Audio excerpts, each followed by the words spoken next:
interesting panel here, and I'm a little surprised to see the hall so full in an afternoon session where I was fully prepared for the people on this side to outnumber the people on the other side. But I think the topic is something that's particularly interesting, and one which is not only very interesting, but also which is exceptionally important. And arguably one of the most important and one of the most significant initiatives that this government has launched is the Digital India initiative, one which has aroused a great deal of expectations and excitement, which has enthused the industry quite a bit, and yet which has also attracted a number of questions from skeptics. Other countries have been through these kind of debates as well, so we are not the only ones to be racked by this debate of how much change can technology really bring. But I think that people do see that there are a lot of strengths that we have going forward. The kind of capability that the Indian IT industry has built over the last couple of decades, the new wave of entrepreneurial companies which are doing some amazing things. And we have one example sitting right here next to me, Dheeraj, and we'll hear a lot more about what the kind of things that they are doing. But there are a lot of such very, very innovative companies doing some very interesting things and leveraging digital and disruptive technologies in new ways, creating new solutions which many people believe will transform India. We've also seen the sea change that the entire mobile revolution has brought about in India. And that's another strength, because we now have most of the billion people who have some kind of a device which connects them to everybody else.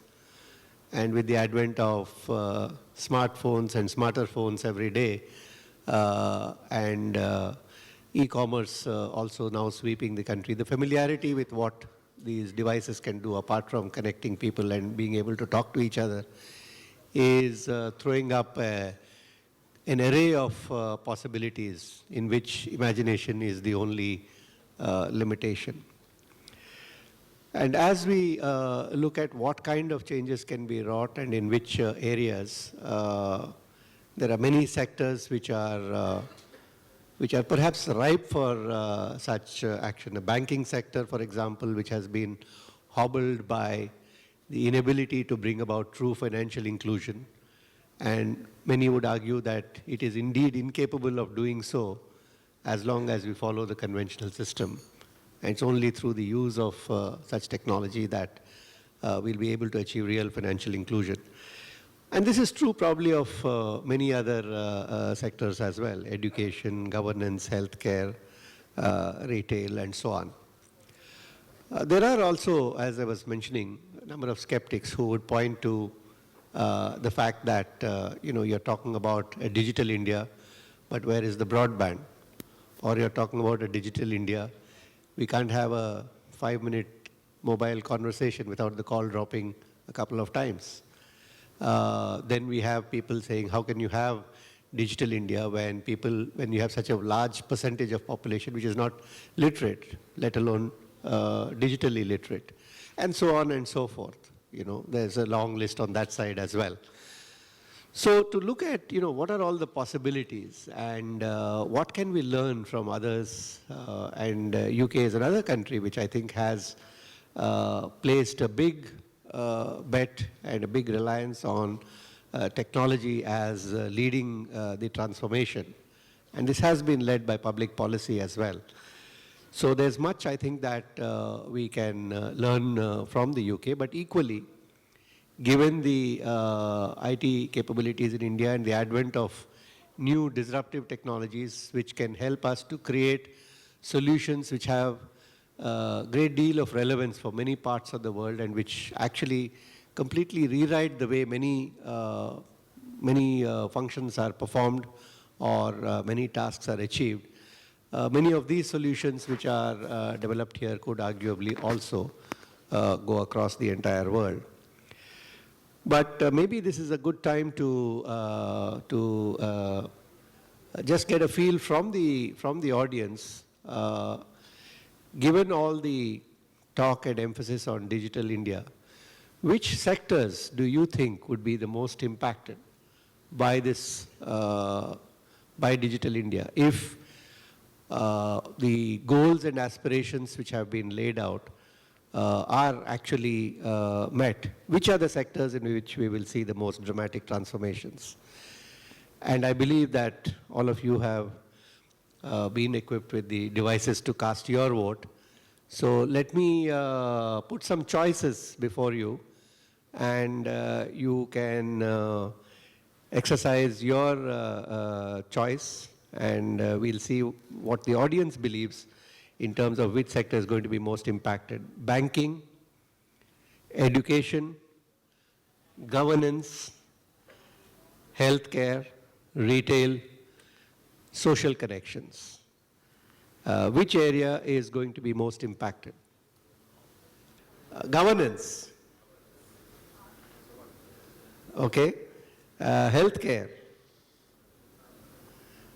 Okay. And retail. And social connections. None of you are connected.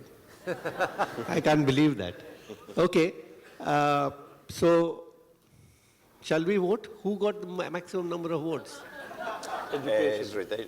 Sorry? Retail? Retail. What did you think? I thought it was education. Education. I thought it was retail. Retail? Retail. So you got the casting vote. Okay. Now, See, I kind of figured that finally it would come down to a casting vote. And therefore, having been trained to try and harmonize, I would say that banking and retail are the co-winners, the joint winners of the session, the sectors that are most likely to be changed. Okay, so we are not necessarily having a winner's cup here, but I think clearly these are the two sectors, incidentally, in which we have already seen the most dramatic change. We've also seen a lot of change in the area of governance, and I did notice that quite a lot of people did raise their hands in governance, but while clearly governance does lie a little behind retail and banking, governance is another area where much change has been seen. And since the model of governance in India is largely patterned on the British model, and some people jokingly said that, a lot of the bureaucracy that exists and the bureaucratic red tape that is in India is something that the British had taught us. But India considerably improved on that on her own thereafter. And therefore, we find ourselves in the situation that we are in. But technology is seen as the great hope to really cut through this red tape. And again, here is perhaps an area where UK has done quite a lot of work and has had a very big and very ambitious programs, which have been successful to a degree. And there is therefore, given the similarities of governance and also the linkages that exist in terms of relationship in the IT sector, that's perhaps one space where there is much to be learned from each other. So again, as we move on into Digital India, another question is, what is the unique contribution that UK could make towards a Digital India in a lot of the programs that are underway? And I'm sure all of you have heard about the Smart Cities program, about different areas like healthcare, and a lot of stuff that is happening in the area of electronics and IoT as well.